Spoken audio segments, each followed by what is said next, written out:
Welcome to the Michigan Man Podcast on Wolverine Sports Radio, a member of the V-Sporto Network, and in partnership with SB Nation's Maize and Brew, for Wolverine fans from coast to coast.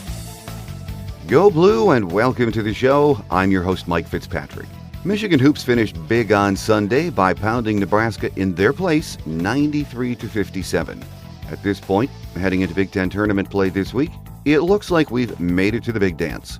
We won't know for sure, though, until Sunday night.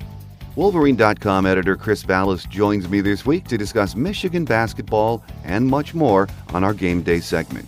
First, some news and notes to get us started. Senior Derek Walton Jr. highlights a trio of Wolverines honored Monday with his all-Big Ten second-team selection by the Big Ten coaches and media. Sophomore Mo Wagner earned honorable mention from both groups, while senior Zach Irvin earned honorable mention in the media voting, as well as the Big Ten's Sportsmanship Award for U of M. Walton, who was a preseason All-Big Ten selection, is averaging 14.5 points, 4.7 rebounds, and 4.5 assists in his final season with the Wolverines. He has produced 24 double-figure scoring games, including 9 games with 20-plus points. The NFL Combine has wrapped up, and from what we hear, most of our 14 invitees made favorable impressions during the 4-day event. Taco Charlton is zooming up the first-round board. Jabril Peppers ran a sizzling 4.640, which was the fastest time posted by a linebacker or a free safety at the Combine. It should be interesting to watch on draft day just how many of the 14 hear their name called. This week, the Big Ten tournament gets underway. And it's not in Indianapolis this year. The Big Ten will be fighting it out in our nation's capital for the first time. On Thursday, 8th-seeded Michigan will play number 9 seed Illinois. While most observers say Michigan is in, that's not the case for the Fighting Illini. They need a run in the tournament if they want to have any chance of making the big dance. It's March, and it doesn't get much better than this if you're a Hoops fan. Editor Chris Balas from the Wolverine.com joins me next here on The Michigan Man, on Wolverine Sports Radio, a member of the V-Sporto Network and in partnership with SB Nation's Maize and Brew.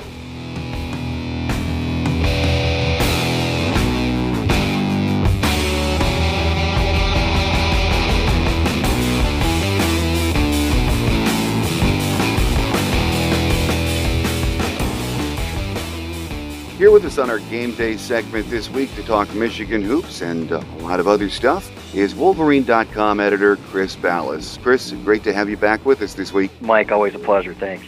Well, a busy time, as we've said, on the Michigan athletics scene right now. Let's start with hoops, Chris. Sunday night, Michigan at Nebraska, I should say, hitting on all cylinders. And I think as we approach the Big Ten tournament this week, we can take a breath and say, we're off the bubble, aren't we? Yeah, there's no question about it. They could lose to Illinois, and some people are saying, well, I hope they do lose to Illinois and get off that 8-9 line in the NCAA tournament. There are no guarantees when it comes to seeding. So Derek Walton told John Beilein right after the Nebraska game, he said, you know what, we're going to win this tournament. He said, let's go. It's been too long since Michigan's won it since the first year. You got to go all the way back to, I think, 1997, 98 it must have been, and when Robert Traylor and those guys won the inaugural tournament. So if you can do that, I think you have a chance to move up maybe even to a 7th seed in the NCAA tournament. The way this team is playing and with the advanced metrics right now, this is not a team that anybody wants to play, in my opinion, in the postseason. So, but this is really just another great game for Michigan. In the last 8 games, are 6-2. Should probably be 7-1 if they'd gotten a better whistle at Minnesota and had the heartbreaker at Northwestern. But I think the computers and everybody else would say right now that Michigan is probably the second best team in the Big Ten the way they're playing. It's unfortunate that they didn't play better early in the year, and they probably could have contended for a Big Ten title, Mike. But the way they're playing right now, if they can do some damage in the tournament, it's going to be a pretty good end of the season. And the way they're playing now, I think when you look back, if we think back to January, a lot of Michigan fans had given up on the team. But as we know, Coach John Beilein and the guys did not give up. He knew it was going to take some time with the team. But again, as we've seen so often in his career, not only at Michigan, Coach B puts the pieces together in the back half of the season just about every year, Chris. Yeah, he does. And you look at last year; they made a run and had some big wins down the stretch, and that again was an injury riddled team. If you look at the last two seasons before this one, I'm not in the business of making excuses for people, but when you look around the country and what Michigan lost, not only after the NCAA Elite Eight team, the Big Ten championship team, that following year they lost not only the guys to the pros, they lost Mitch McGary, who probably would have come back if not for the marijuana suspension. If he comes back, maybe Glenn Robinson comes back. That's his best friend. Then you lose Karis LeVert and you lose Derek Walton for half the year. The following year you lose Karis LeVert. You still make the tournament. So people saying this is a program on the decline, I'd have to disagree with that. You know, after that bad year a couple years ago where you lost everybody, you come back and make the tournament last year. This year you take another step, and it's looking pretty good for next year if they find a point guard. So, but again, you and I talked about this recently when they started 1-6 several years ago, and when Darius Morris was a sophomore, Zach Novak was on the team that went up to Michigan State and won in East Lansing for the first time in forever, and they made a run. That proved to me that John Beilein's teams, you know what, no matter what's going on, they don't throw in the towel, and they continue to play hard, and they are able to put games behind them. So, to his credit, this team has done the same. I had written a column, Mike, that after the Ohio State game, that these guys needed to man up and really start to play, because it was really disappointing what they had shown in that game to lose to a rival like that at home. But now they've really come on strong. You got to give them credit for the way they've rebounded. All Big Ten team announced Monday night. Derek Walton Jr., second team. Then we had Zach Irvin and Mo Wagner, honorable mention. So very nice for Coach Beilein and the guys. But let's talk about one of those players in particular, the straw that stirs the drink for Michigan, Derek Walton Jr. His career, as we know, up and down, a lot of injuries involved there, a lot of things we probably don't know about. But he is playing at such a very elite level right now, isn't he, Chris? He really is, and I thought he deserved first team. Of course, I'm probably a little biased, and you look at what Nate Mason did at Minnesota, you look at Melo Trimble, he probably clinched his bid with that three-pointer against Michigan State to win the game over the weekend. That probably vaulted him ahead of Derek Walton, and it's deserved. You could have gone either way on that one, but I give him credit too. And it's funny because one of the Michigan reporters asked Matt Painter, Purdue's coach, after the game, after Michigan trounced Purdue up here, they said, what do you think's been holding him back? And he said, well, it's the injuries. He says, I don't think it's anything to do with development. You look at him a couple years ago, and he was on a great pace before he hurt his foot. Last year, he seemed a little bit tentative. Really, halfway through this season, he remembered who he was, in my opinion, and looked like the player that we saw in high school on the AAU circuit, where he just got his confidence back. And John Beilein always talks about going to the hole. It's not the worst thing if you get your shot blocked. Well, he seemed to treat it like it was, and he stopped challenging. But you're starting to see him do that again, wanting the ball at the end of games, and I think that's really helped propel Michigan to new heights. So you're starting to see him and his elite passing ability. Beilein, too, said in high school, he said, this is one of the better passers in transition that I've ever seen. 16 assists the other night to beat Gary Grant's record. That should tell you something. That's going way back. 16 assists in one game against Nebraska. He is the guy right now that is going to be the catalyst for this team going forward. Everybody's obviously got to play well if they want to make a deep run in the tournament, but he's going to have to continue to play at that high level on both ends of the floor, and which is what he's really started to do on the defensive end for Michigan to reach its potential. Well, this week, the Big Ten tournament coming up. Those of us who are tournament junkies love this week. And then, of course, the NCAA getting underway in the next week. Venue shifts this year, Chris. It's going to be in D.C., the Big Ten tournament. And that's going to be interesting. But Michigan is the 8th seed facing Illinois, which is the 9th seed, sort of a desperate Illinois team. I'm not sure if they're really a bubble team or if they're just not in it unless they make a big run in the Big Ten tournament. But do you like that matchup, Chris? I do, and it was interesting. Illinois really kind of sparked Michigan with their comment that Michigan was a white-collar team after they blew Michigan out at Illinois. Probably Michigan's worst effort of the year. The one game where you look at Michigan and say they really just did not show up in that game. So responded well and handled Illinois at home. I think Michigan matches up extremely well. At the same time, Illinois was playing good ball before going to Rutgers and laying an egg. They really needed to win that game, though. Right now, a lot of people have them among the first 4 teams out. which is amazing given where they were just 6 weeks ago or so, where a lot of people thought there's no chance.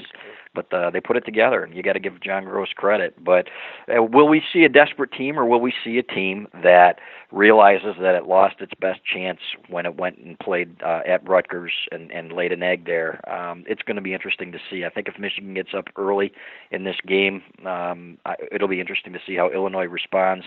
I do think Michigan's a better team. I think Michigan matches up extremely well with Illinois, so I would expect Michigan to win. But again, an 8-9 game, it's going to be a dead arena. Those 12 o'clock games, Mike, in those tournaments, people tend to show up, maybe halftime or whatever, and don't get there early. It's going to be the same on day 2, really. They'd play in the noon game Friday against Purdue if they had a chance to win. So not ideal for Michigan fans, but you know what? At this point, in my opinion, it's kind of gravy.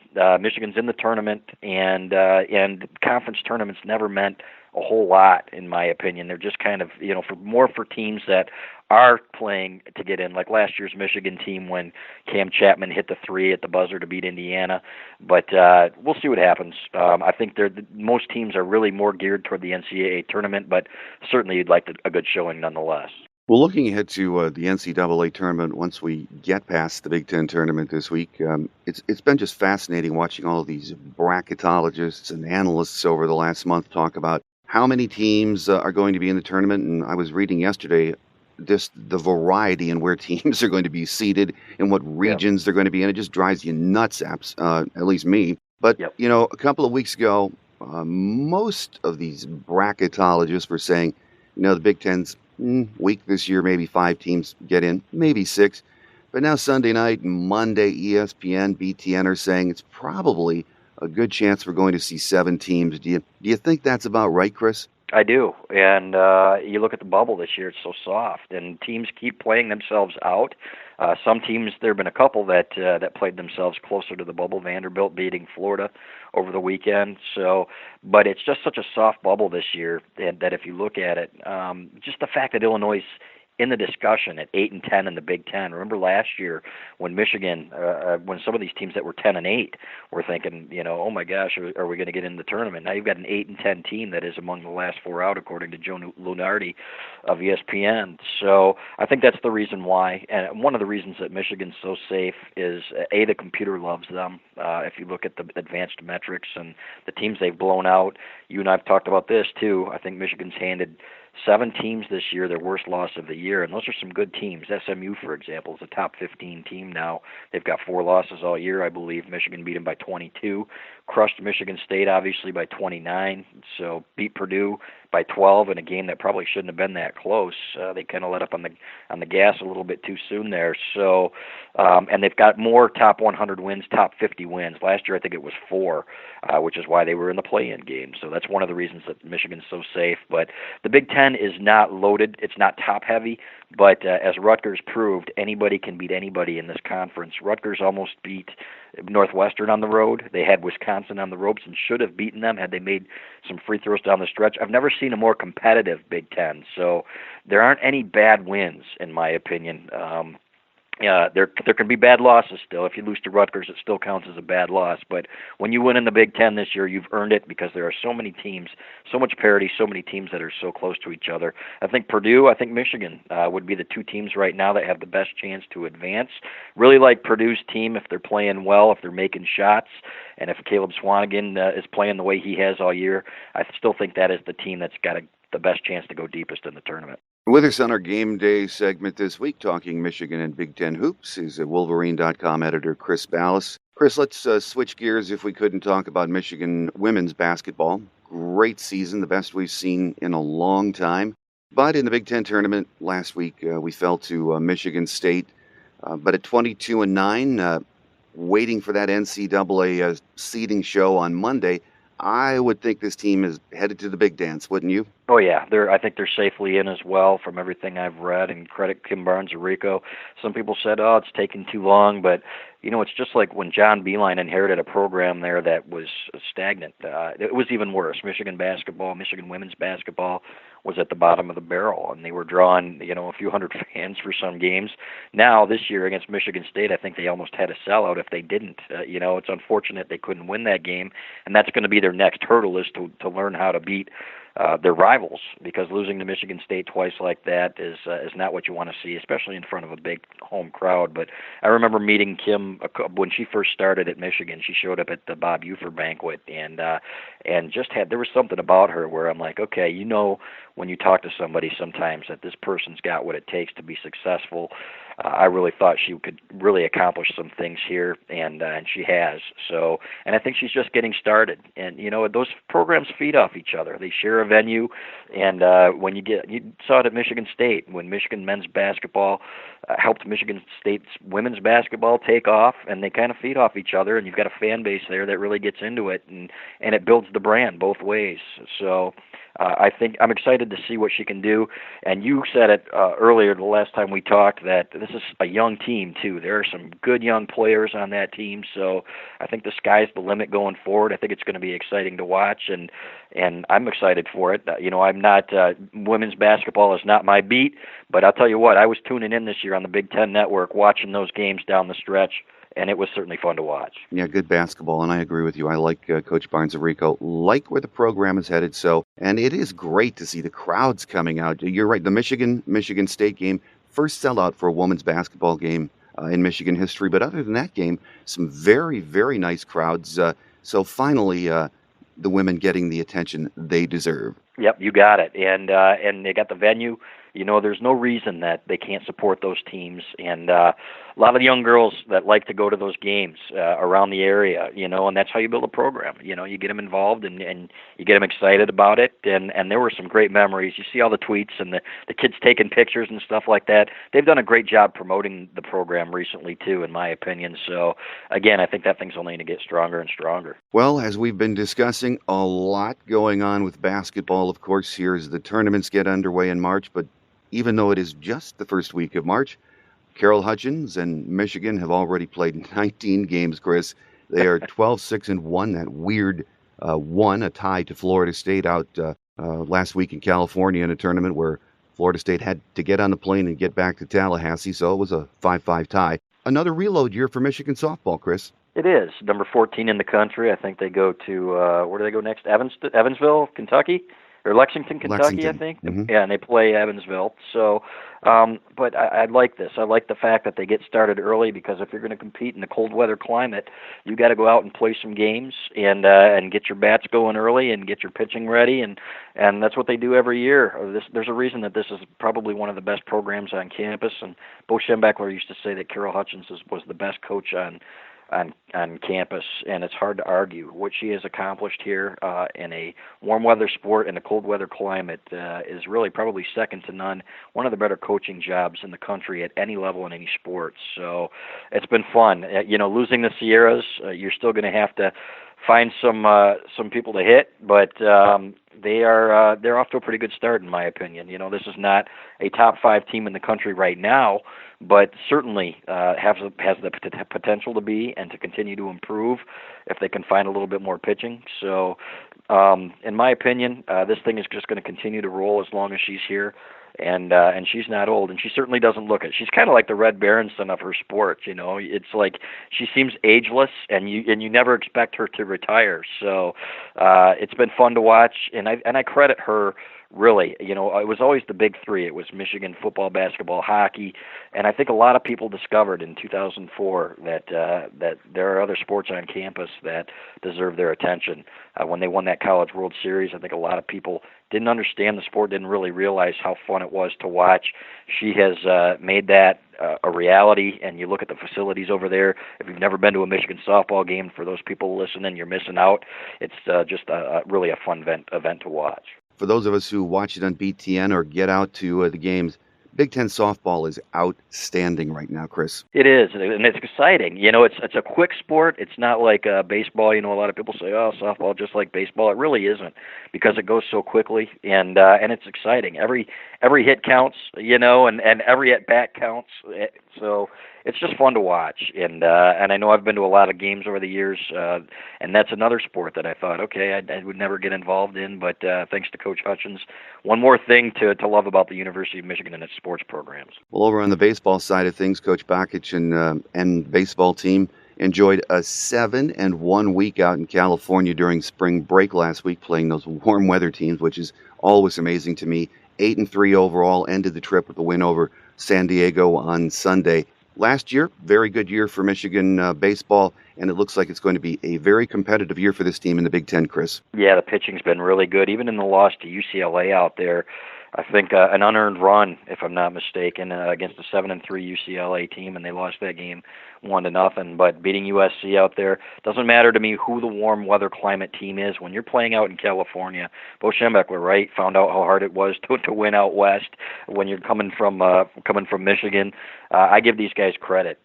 Really a great road trip, 7-1. I think next they go to Nashville, so to play Lipscomb, but really successful, and I like the pitching staff. I really like Coach Bakich. I had a chance to meet him a couple years ago and talk to him, and I'm hoping that they'll get some crowds out there as well this year, because this is going to be a team to watch. So a lot of fun. It's been a long time since Michigan has been dominant in the sport. You have to go back to Barry Larkin and those guys, when they were able to compete with the Southern schools and the West Coast schools on the national level. Some people think it'll never happen, but if it's able to, I think Coach Bakich is the guy. I think he's been recruiting at a pretty high level, and again, just another fun team to watch. Well, let's talk about hockey for a minute, Chris. Very disappointing season for Michigan hockey fans. They split with Wisconsin over the weekend, won Friday night, lost on Saturday night. Minnesota, excuse me. Yeah. At home this weekend to Penn State to wrap up the regular season. It's just been a long and tough season for Coach Berenson and Michigan hockey, Chris. It has, and it's disappointing. This will probably be Red's last year from what we're hearing, and we heard that Ward Manuel, Michigan's athletic director, had asked him to stay on for another year and give him time. Probably going to be Mel Pearson from what we've been hearing as the successor. Not set in stone, but I give Red credit for coming back, and especially losing all that talent. If he'd gotten some of those guys back that went pro, this team would have been right up there competing with the best of the best in the Big Ten. But really disappointing to see them at the bottom there. You've got programs like Penn State. Give them credit for what they've accomplished, but in my opinion, that shouldn't happen.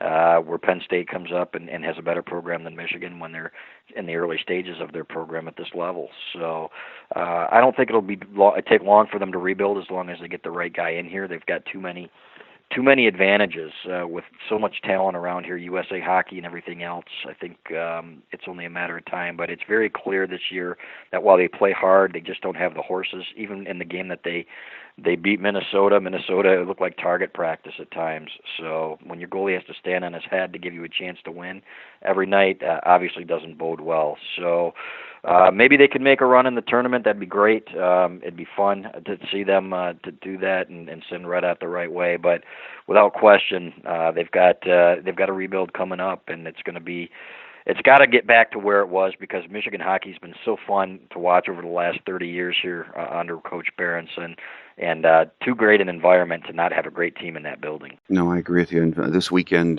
with Penn State in town, hope we get a big crowd out there and send Brett out with a nice ovation. I'm sure people have the idea, even though there's been nothing officially mentioned, that this is probably it for Red. Yeah, it seems like it, and I agree with you. I hope they do, and that guy deserves a statue. What he's given to the University of Michigan and what he's meant to the University of Michigan, not just hockey, but to the school and to the athletics department. Really, the guy deserves a statue out there, and he's somebody that we'll be talking about here for the next several years. Yeah, amen to that. Well, the NFL Combine was in the news over the weekend end of last week, Chris. 14 Michigan Wolverines, as we know, were invited to the camp. And from what we read and hear, a pretty good camp showing for most of the guys, especially Taco Charlton, though. Yeah, what a stud he's turned out to be, and he's reminiscent of Frank Clark. I remember Will Heininger, Michigan's defensive lineman, telling me when Frank first got here as a freshman, he said that kid is an athletic freak. He says when he learns to become a football player, that kid is going to be an NFL guy.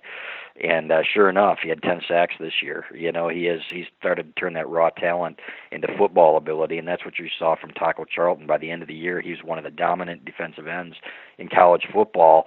I think he's a first-round pick at this point, and deservedly so. This is a guy who's going to play a lot of years in the pros, and to watch him mature and what he's become, you know, from just being more than a pass rusher to being a complete player. We knew that he would put up good numbers. He's interviewed very well from what we understand.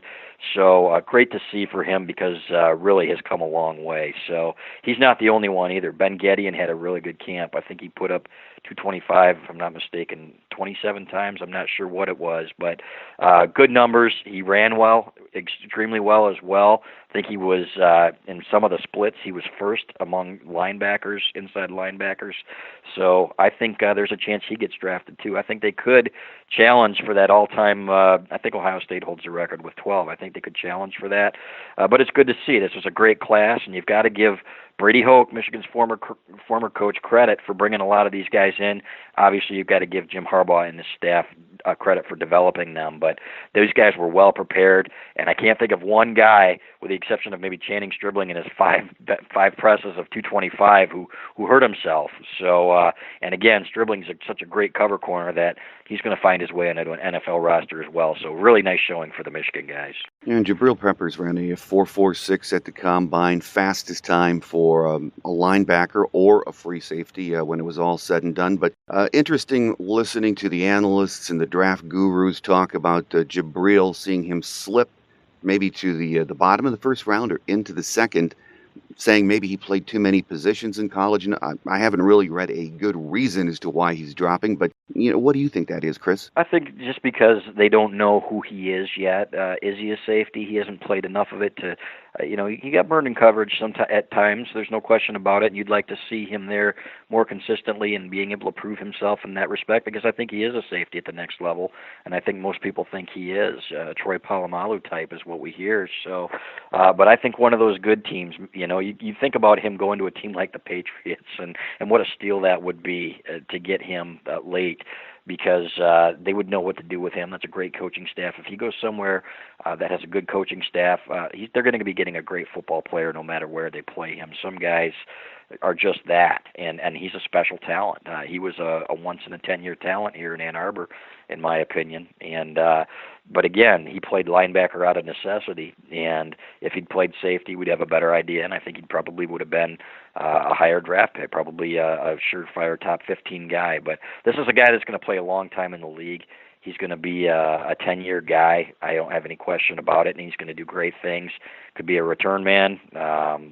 Could play, on offense at times. I think he would have been a special talent at running back. So just a special kid who's going to do some big things at the next level, no matter who takes him. Well, we've had sort of had a break from Michigan football since National Signing Day, but that's going to change when spring practice gets underway, I believe, on March 24th. And unlike last year, Chris, a lot of job openings on this team, aren't there? There are, especially on defense. I talked to somebody yesterday, though, that said, somebody close to it too, Mike, so this is not hyperbole, who said this defense has a chance to be better than last year's. It's going to be faster. And I said, come on, you're losing your entire secondary, your first four defensive linemen, all but one linebacker. And they said, trust me, there's so much talent here and so many hungry guys who want to get out there and play. And that's really the key to this thing. Guys that were heavily recruited that have come here that don't want to sit the bench. So I look at a guy like Devin Bush, who excelled on special teams and really excelled when he had an opportunity to play some linebacker. I think he's going to be a special talent. They really like their young defensive backs, and now there's not a lot of depth there, and you're going to have some guys step up. Lavert Hill at corner, for example, and you got to find a couple of safeties. But you've got a lot of guys, a lot of young guys and a lot of young talent there vying for spots. And to me, it comes down to the offensive line and a couple of tackles. I don't know that Grant Newsome, I know he's not going to play in the spring. People are saying it's 50-50 that he returns in the fall. Maybe he redshirts coming off that traumatic knee injury from last year. But if you can get Nolan Eliseo to play at a high level and Jawan Bushell-Beatty and those guys stay healthy, I think that interior line has a chance to be even better than last year. So, and then the wide receivers. You and I have talked about that. Who's going to step up? Who's going to emerge? But again, a lot of talent there, a lot of good young talent, and it just needs – those guys need to really progress at a quick level to replace guys like Amara Darbo and J.U. Chesson. But a lot of job openings, a lot of good young talent. Going to be fun to see. It's always fun to see that new blood in the spring, Mike. Can't wait to see some of those new guys and how they pan out. I can't wait either. And when you mentioned talking about that defense, that it's amazing to think that it could be better than last year's defense. That's hard to believe, eventually, anyway. Yeah, I'll believe it when I see it, right? Because those guys were so good last year. That's what I love about this time of year and then into the summer. We're undefeated, and we're going to be better than we were last year. But, hey, the coaches, they have a good grip on what's going on. It's watching Jim Harbaugh, I find very interesting.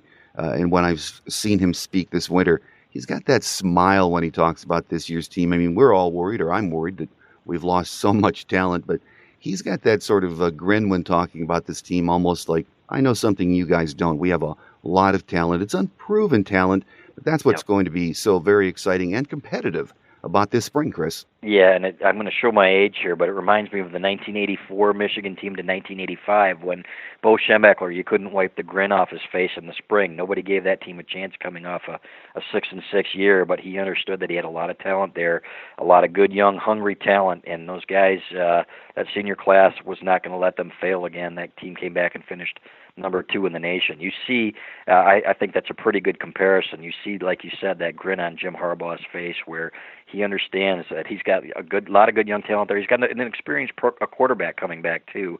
That's another thing. This will be the first time that he's had a guy returning at the quarterback position, assuming Spate wins the job over a Brandon Peters, who is going to get his opportunity. This is a kid who did not come here to sit the bench. He's got all the tools, and a lot of people think he's going to be outstanding down the road. So he's going to be pushed. But to have that experience coming back and a leader like that, I give Wilton Spate credit. I went on record as saying I didn't think he would ever play a meaningful down at Michigan.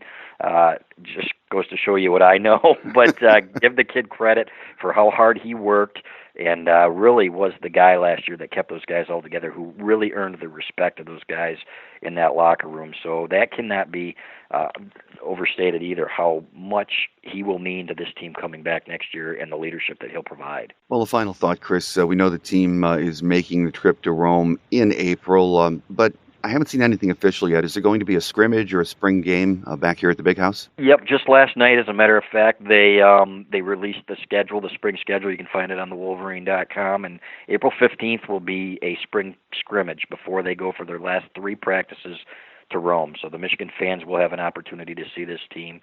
We've even heard that they might open up a practice, which is great. I think it's great for the fans and a way to keep them involved. So, and again, that'll be a lot of people's their first glimpse at a lot of these new talented kids, some of the freshmen, the early enrollees. So I can't wait to see it either. So, but I think it's a great opportunity for these kids to study abroad when they go to Rome, and I think they've set the schedule for the first 4 or 5 years. They want to go to New Zealand.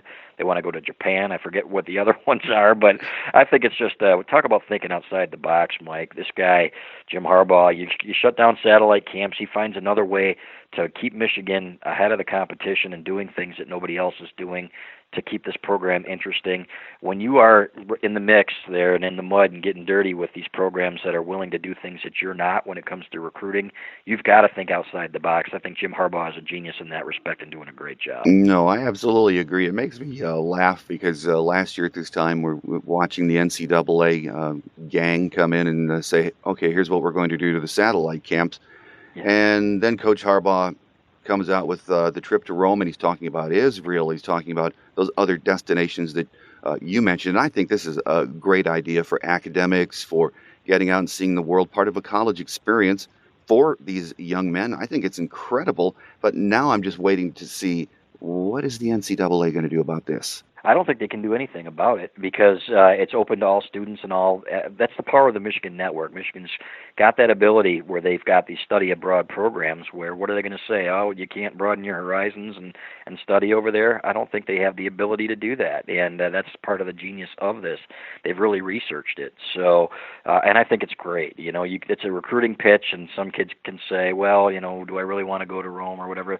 Some 17-year-olds don't understand, like us veterans, Mike, that what an opportunity this is, but their parents certainly do. And if you're sitting there making a pitch in the living room and saying, you know what, your kid's going to be able to go over and study in Japan, and it's not just Rome. These kids can go, from what I understand, they get to pick some of their destinations where they get to go to study for a month. So I think it's great. I don't think there's a downside to it. A lot of people are worried, well, what are they going to do if they're not working out? I can promise you that these kids are not going to be sitting there eating pizza and getting fat somewhere. They're going to be continuing to work out, and at the same time, they're going to have experience that they're going to be able to talk about for the rest of their lives. Absolutely. Well, we'll have a lot more to talk about once practice gets underway, but until then, as we've discussed in this last half hour, there's a lot going on to keep our attention on the Michigan athletics scene in the coming weeks. So my guest today on our Game Day segment has been the editor of the Wolverine.com, Chris Balas.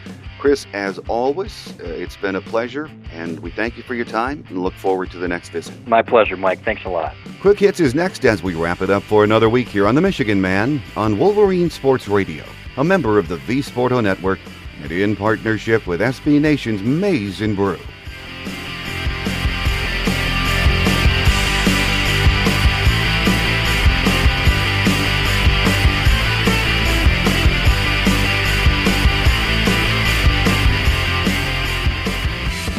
On Quick Hits today, women's basketball had 3 players scoring double figures, but Michigan State took the lead in the second quarter and never looked back to earn a 74-64 win in the last Big Ten Tournament quarterfinal game Friday night at Bankers Life Fieldhouse in Indianapolis. Freshman Kizre Gondrezick led all scorers with 23 points, just 2 off her career high. The Big Ten All-Freshman team performer had 10 field goals, including 3 threes, while also grabbing 5 boards and dishing out 3 assists. Junior Caitlin Flaherty added 18 points and 3 assists, while sophomore Hallie Tome scored 16 points and almost made it to a double-double with 9 rebounds. Junior Jillian Dunstan pulled down 12 boards, while sophomore Nicole Munger had 5 points and 7 rebounds. Michigan ends the season with a record of 22-9, the regular season that is. They will find out their NCAA tournament fate during the NCAA selection show next Monday, March 13th at 7 p.m. ESPN will broadcast the hour-long show. Hockey got a second-period goal from junior Tony Calderone and 33 saves from freshman goaltender Hayden Levine, but ultimately settled for a weekend split with fifth-ranked Minnesota falling 4-1 on Saturday at Yost Ice Arena. Michigan won the Friday night series opener 5-3. The Wolverines will close out the regular season at home this weekend, welcoming Penn State to Yost Ice Arena for a 2-game set. Puck drop is set for 7:30 p.m. for both games. It's going to be senior night. The Wolverines will close out the regular season at home, and this might be the last time we will see the legendary Red Berenson behind the bench for Michigan. Speculation is that sometime in April he will step down, so we'll just have to wait and see what transpires over the next couple of weeks. The number 14 ranked University of Michigan softball team wrapped up its annual appearance at the Judy Garman Classic with its most dominant win of the tournament, cruising to a 13-5 5-inning decision over Long Beach State on Saturday afternoon at CSU Fullerton's Anderson Family Field. Michigan registered 12 hits and 8 walks to match its season-high run total and plated multiple runs in 3 of 5 innings to secure its 5th run rule victory of the season. 4 Wolverines tallied 2 hits, notably junior designated player Amanda Vargas and senior third baseman Lindsay Montemorano, who also posted an RBI apiece. 12-6-1 Michigan will wrap up their non-conference tournament schedule this weekend, heading south to Lexington, Kentucky for the Kentucky Invitational on Saturday and Sunday at John Kropp Stadium. Michigan will face Evansville at 10 a.m. and Dayton noon on Saturday and conclude play against Kent State at noon and host Kentucky 2 p.m. on Sunday. Dominant pitching performances from juniors Michael Hendrickson and Alec Renard gave the University of Michigan baseball team the momentum it needed to close out its spring break trip with a 3-1 victory over San Diego on Sunday afternoon inside Dodger Stadium. Through 9 days in California, Michigan finished its spring break with a 7-1 record and is now 9-3 on the season. Michigan will return to play on Friday when they travel to Lipscomb for their final non-conference road series of the regular season. First pitch for Friday's game is set for 4 p.m. Central Standard Time in Nashville, Tennessee. Like us on Facebook at The Michigan Man and follow us on Twitter, also at The Michigan Man. Our free show app is available in the Google Play and iTunes stores, and we can also be heard on iHeartRadio. Thanks again to Wolverine.com editor Chris Balas for being my guest today. Next week, we'll have an old friend on the show, Michael Spath, who hosts Inside the Huddle Monday through Friday on WTKA Radio in Ann Arbor, so I hope you'll join us for that. It's going to be a busy week with the Big Ten tournament getting underway, so enjoy, and let's hope Coach B and the boys finish strong. When we meet again next Monday, we'll already know where and when we'll be playing in the first round of the NCAA tournament. That will do it for another week. I'm your host, Mike Fitzpatrick. Until next time, have a great Wolverine week, everyone. Take care, and as always, go blue.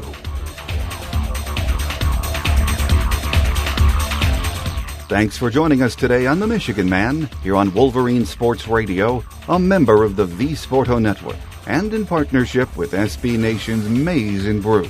Our listener lines are open 24/7 for your calls at 313-263-4842. That's 313-263-4842.